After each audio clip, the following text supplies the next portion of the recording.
If you've watched any of my videos, you might get the impression that I'm obsessed with Atari. The answer is yes, I am.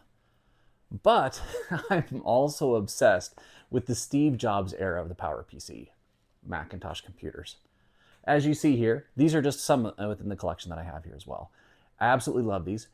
And at VCF Midwest, I picked up this amazing example of the pinnacle of the PowerPC laptops.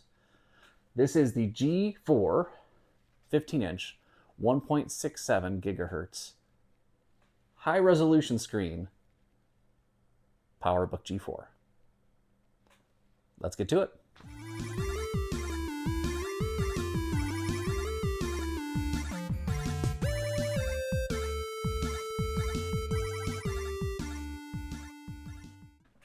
All right, this is me from the future because when I recorded this content previously, there was something wrong with my audio and it was crazy echoing and was just an absolute disaster. So I'm re-recording it now. This Powerbook G4, this is, like I said, the pinnacle of the G4 laptops that existed that Apple put out. It's a 1.67 gigahertz G4 processor, high resolution screen. It has the Radeon 9700 in it with 128 megabytes of VRAM. This is the absolute pinnacle of the laptops. Well, I guess you could say the 17-inch is the big pinnacle because it's bigger. This is basically the 17-inch in a slightly smaller package. But the Powerbook G4s, in my mind, are one of the transformative computers, laptops specifically, of the early 2000s. You know, this lovely beast here, this is the titanium Powerbook G4. And when it was released in 2001, I mean, if you take a look at this thing, it has a lot of the what you would consider modern aesthetics to it. Actually, and if you also look at the modern MacBook Pros, they have a very similar design language as to what you see here. The same shape, the same kind of semi-rounded, semi-boxy shape. So what I'm going to just do, I got this laptop from VCF Midwest, was delighted to find it there at a reasonable price and in very good condition, right? This is actually in fantastic condition. There's a little bit of scuffing and scratching on the aluminum surface, or actually on the underside really, but in general, it's actually in pretty darn good shape. So in this video, I'm just going to add an SSD to it. And that's it. As simple as that. Let's get to it. The Powerbook G4 series of computers was first released in 2001 with the original 15-inch titanium version of this. I have another one of those and we'll maybe talk about it at another point in time. However, in 2003, they added, or early 2003, January 2003, they added the 12-inch and 17-inch, which are, again, awesome versions of this as well, in an aluminum chassis. Then later in the year, in I think September timeframe is when it was, Apple replaced their original titanium form factor with this one here. Now, there's a couple different variations, some slight differences in the computers as it progressed. The external ports remain basically the same, but the internals changed a bit. Right, let's do just a quick walk around. You have obviously the optical drive there, lovely little thing from way back in the day. On this side, we have just the Kensington lock, USB 2.0, FireWire 800, which is awesome, especially when you can put these vintage Macs into target mode, which makes it very easy to transfer files to and from other Macintoshes. This is FireWire 800, Ethernet, S-Video, DVI, nothing in the back. And you have this lovely little PCMCIA card slot, audio in, headphone out, USB 2, modem port, and then the power port. All right, to begin with, we'll lay down this little mat to help protect this lovely computer. Flip it over. All right. First things first. We'll pop out the battery. This battery is a good battery. It works. Now, does it have a lot of power? Not necessarily, but it doesn't kill the laptop. All right. I've disassembled quite a few of these as I throw my screwdriver around. We'll start here. And the nice thing is there's a lovely iFixit tutorial on how to do this, but I've done this so many times it's not that big of a deal. Also, what's super cool about this, you really only need 2 tools in order to make this happen.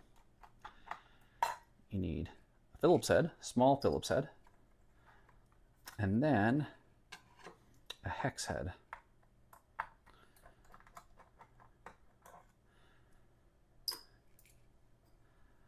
This computer has been open, closed as I was trying to fix it and replace that motherboard here.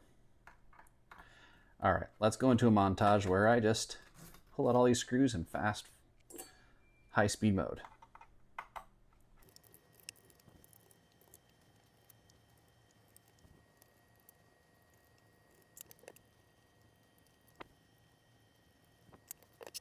Last 2 screws are these, or rather the last 2 external screws.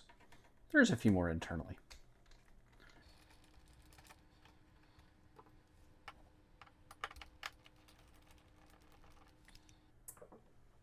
Now, once all these screws are removed, pick it up from the back, and there are some clips in the front.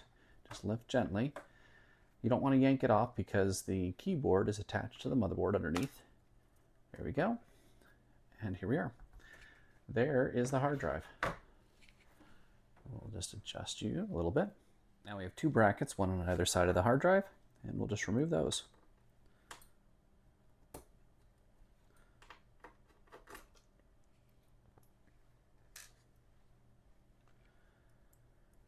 Let's just see here. I'm gonna, let's see, there's another, yeah, there's the other one right here.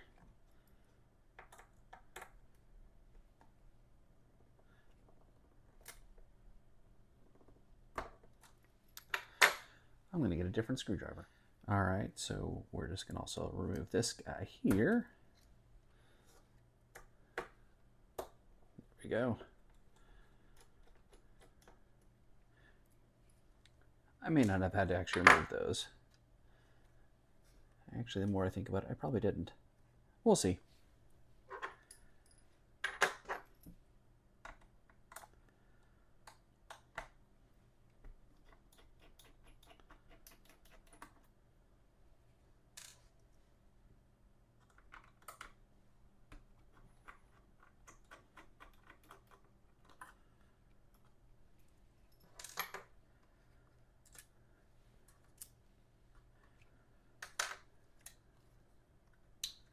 Yeah, I didn't have to remove those other screws. We'll put them back in right now so that I don't disturb anything else.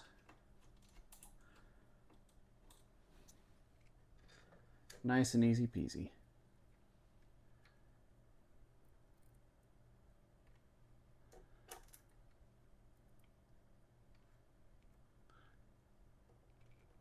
There we go.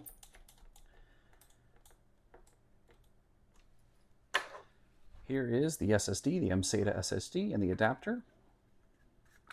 Just pop that off. We have the screws on the inside. Here they go. We'll open up this guy.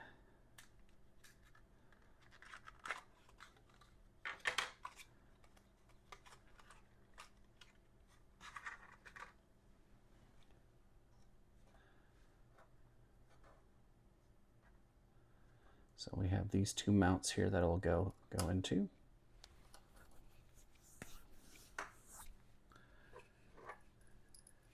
And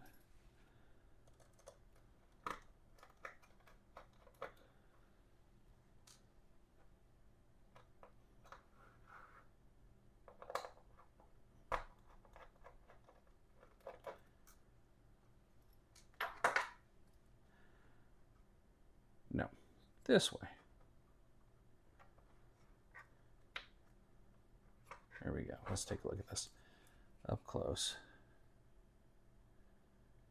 256 gigs. Wonderful. Not a super amazing brand, but you know what? That's okay.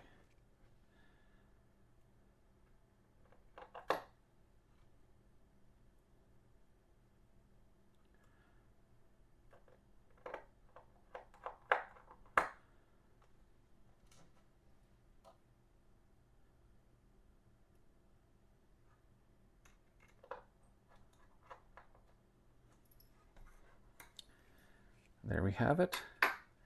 And now we just need to put this guy back together. And we have a few screws, 6 individual screws on the outside. Looks like we have a lot of tiny screws in here that we can use. And I'm going to pour them into this magnetic little dish here so I don't lose any of them.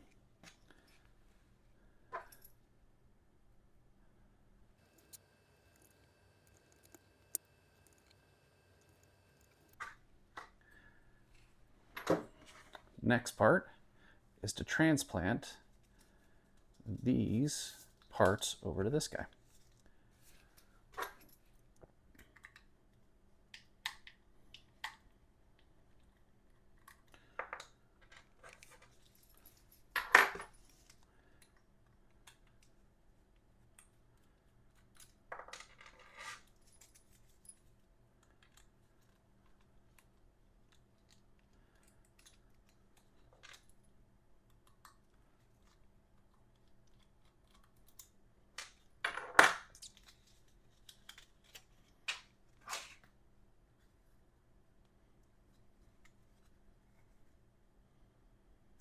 Carefully remove a little adapter.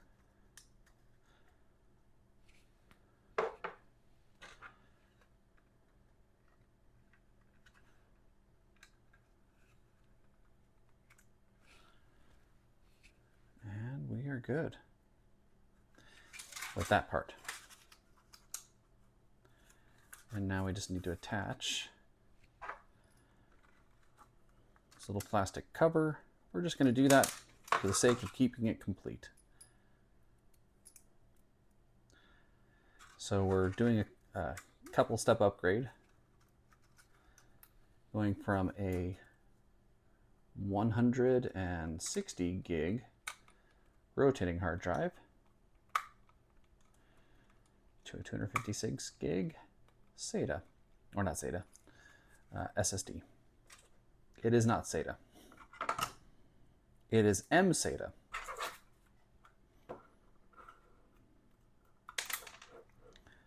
As I keep flopping things around. You know, doing things on camera always is a little harder than doing things off of camera.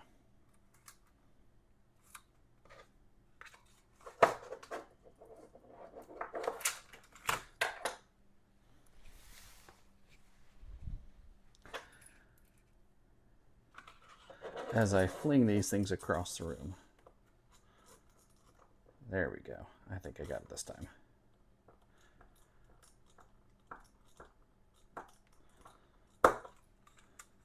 There we go. Second one down.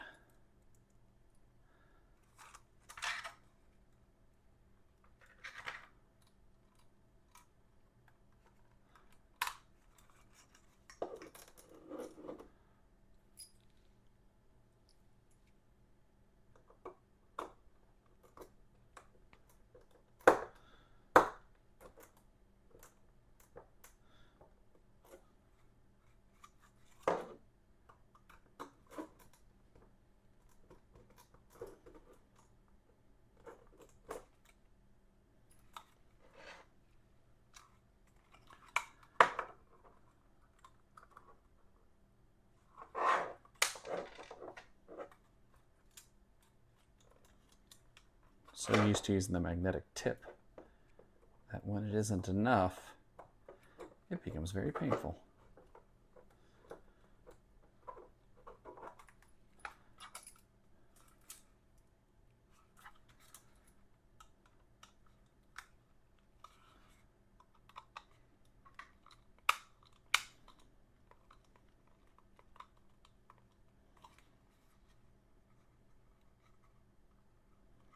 There we go.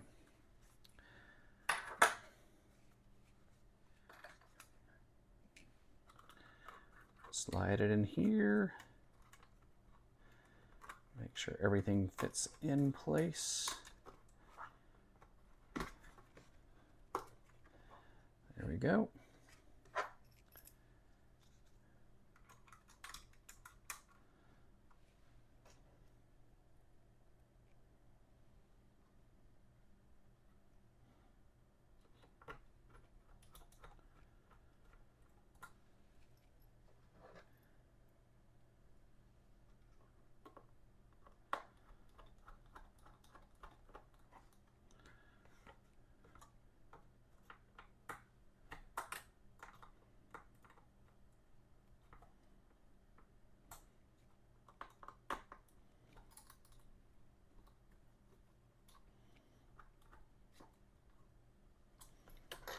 And we are in place.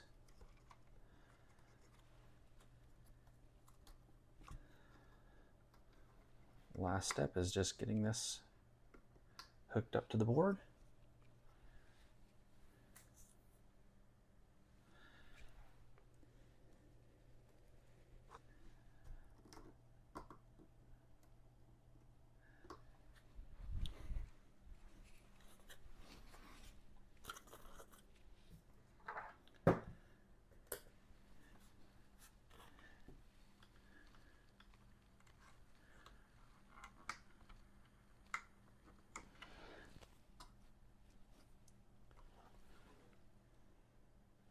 There we go. We are in place. And now we're just going to reassemble it. I will do that off camera, and with the magic of editing, you will see the end in just a second, like that. Okay, we have Sorbet Leopard now installed in this lovely Powerbook G4 with the new SSD inside, 256 gigabytes. I installed it, as you saw, from my Powerbook G5, connected to this guy in target mode via FireWire 400. Let's boot up. I will likely have to mute the start of sequence music because it is so lovely and amazing that they would probably give me a copyright strike of some sort. But we'll at least get to hear the first part.